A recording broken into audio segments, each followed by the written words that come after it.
Hey everyone, this is Mark Wong from PSB Academy Student Affairs and Industry Engagement, and welcome to another episode of Career Cookies.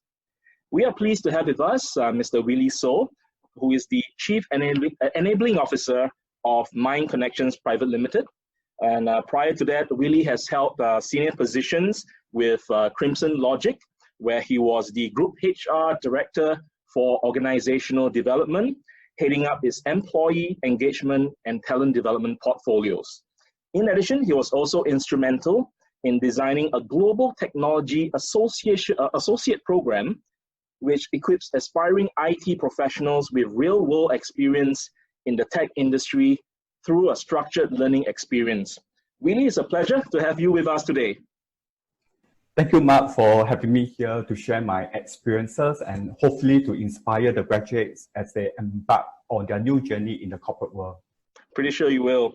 Now, Willie, you're no stranger to working with young talent, empowering them with training opportunities to be industry ready and to ultimately set them up for success. Could you share with us a little bit about your journey in working with talent who just entered the workforce? And from your perspective as an hirer, what are some of the qualities that impress you when working with them? Okay, Mark, in my career journey, I have the opportunity to work with young talents who just entered the workforce through the graduate program that you have just mentioned earlier in your introduction. Now, this is a 20-month program in which the graduates are trained both technically and professionally. As part of the program, we offer the graduates up to 3 job rotations on the job training by senior professionals to hone their technical skills. Awesome. So we also organize various activities such as learning circle with the senior management, as well as career dialogue sessions to engage and co-develop their personalized development plan based on their career aspirations. Wow, that's amazing. Now, prior to this interview, I've had the pleasure of compiling some questions from a few students whom I've met. So, they would be asking, they actually asked me on how they can get ready for the corporate world. Could I read those questions to you and then invite you to answer them? Yeah, sure. All right, thank you, Willie. So first question. I was so happy when I got my first job, but now I feel like quitting after 2 weeks because I think my boss doesn't like me and I don't feel she's standing up for me for mistakes that aren't even my fault. So what's your take on that? Okay, first of all, before I try to attempt to answer the situation, I would like to really talk about the qualities that I see in these young talents. Some of the qualities that I really am impressed while working with them. Okay, firstly, I think they are technologically advanced and therefore they have the ability to absorb tons of new information almost every day through social media or searching the internet for information. So when we get them to share ideas, I must say great things happen. And for these young talents, they are also constantly seeking learning opportunities to upskill or to reskill so as to keep themselves updated and relevant.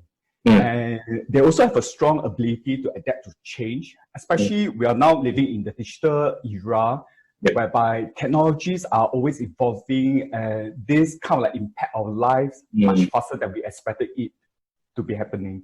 And of course, what I really like about their quality is their adventurous spirit and their task to lead. They have some amazing abilities to bring together information, process it, and take action.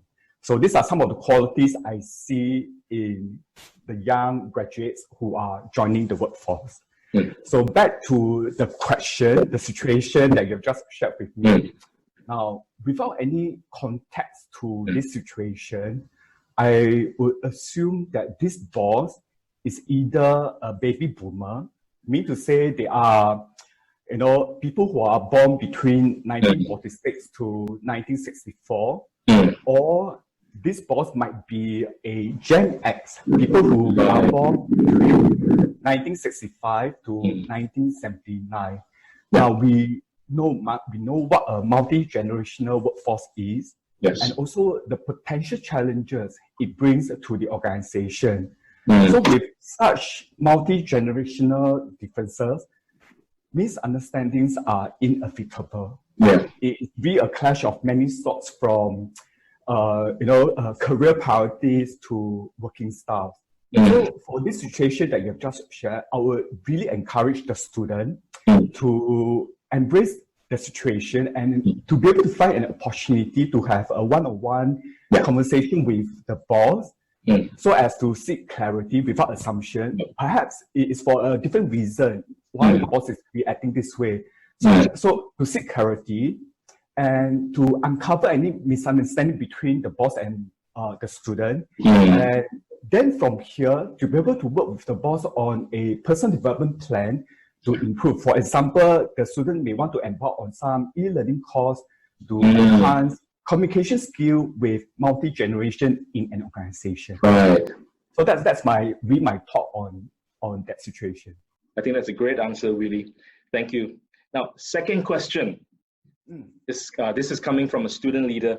When I was a student leader, I felt like such a star and had freedom to do all the things that I want. But when I entered the corporate world, I feel like I'm back to square one, and I'm not used to a top-down approach from an authority telling me what to do. How can I reconcile with these feelings? Again, this is another good example of what we mentioned about the generational differences that may have caused some misunderstanding in this situation. Of course, in this case, the younger and less experienced one may find himself at the receiving end of an older and more experienced colleague or authorities, in this case, well-intended comments on improvement areas that he could do well. When taken negatively, the younger one may see this as a personal attack on his ability at work. However, if he were to ascribe good intention to his colleague or to his authority, there will be a huge shift in his response. Instead of feeling personally attacked, he will regard these comments or instructions as opportunities for growth. So even welcome them, because such feedback will really help him to raise the quality of his work and then improve his performance at work. Right. Always look at the positive side of things rather than take things personally. That's right. That's a great answer. Third question. This is for one of our graduates who has been placed in the new role of a manager, but he thinks that his teammates under him aren't supporting him because he suspects that he might be the only foreigner on the team. So what can this particular new manager do to win the respect of his colleagues? Okay, first of all, congratulations on your new role. And I would like to advise the new manager to perhaps reinforce the organization's shared goals and purpose to the team. When common goals and inspirational purpose take center stage at the work front, team members can overcome their differences, and they can also communicate and perhaps collaborate more meaningfully. Right, thank you, Willie. It's a great answer. Now, fourth question, this time from a graduating student. And it's going to be a hard question, so we'll see how things go. I heard from my friends that the corporate world can be very cold and people are backstabbing each other to get to the top.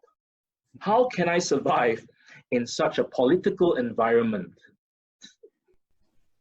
Wow, that's really a tough question, Mark. It's like at some point of our career, we were put in such political situation. Right? Okay, again, I must say that we should again focus on the organization shared goal and purpose, as what I mentioned earlier on. Because when teams share a purpose, they also share experiences, and when they walk a journey together, they form ties that will bind them together. Because over time they begin to build relationships that will triumph in a trusting environment. So focus on the shared goal and purpose instead of participating in such a political environment. So don't be an active player. Yeah. Excellent. Now here's our last question, also from a graduating student. Very apt. I read from the news that the economy isn't doing so well right now in light of the COVID-19, and I'm quite afraid that I may not be able to find a job after I graduate in the next 3 months. What should I do now? Okay, seriously, we all agree that we cannot change what we are not aware of. Yes. So instead of worrying about the impact of COVID-19 on the economy, take this opportunity. I will advise the student, take this opportunity to know your career interests. Look for potential job opportunities via channels like my Careers Future portal by WSG. So look at those job descriptions posted by the potential employers and perhaps identify the required technical or professional skills that is required of the students to fulfill that desired role. And then when he or she look at the skills gap, search for relevant e-learning courses in platforms like Udemy, or even approach career services. Yes, please. To close those skills gap. So I would say now it is the best time to learn, upgrade yourself, and to update your CV for future submission of the job that you really like. And there is no better time for the graduates to prepare and market themselves for the roles now. And of course, alternatively, if all else, you are still in a state of confusion, like what I've mentioned, come and talk to Mark. He's very enthusiastic, to really help you. Or you can also have a chat with me. Both of us are more than willing to guide you to draw the resources that you need to meet the change and to achieve the desired outcome that you so deserve. In fact, we have a saying right here in PSB Academy, Career Services, and that is social distancing does not equate to social disconnection. So absolutely right. I encourage all students watching this video who need career advice always to approach Career Services or even to Willie himself, who is very active on LinkedIn. Now, thank you, Willie, for your valuable insights. For those of you who are watching back home, I hope these questions resonate with you, because these are real questions from some of you who have submitted them to me. Now, if you would like to receive further support for your career preparation, as I mentioned earlier, Career Services always here for you, and we'd be happy to support you as best as we can. With that, I'd like to once again thank Mr. Willie Soh for taking time off your busy schedule to be on our show. And this has been Mark Wong from PSB Academy Student Affairs and Industry Engagement, and I'll see you in the next episode. Take care, stay healthy, and be positive.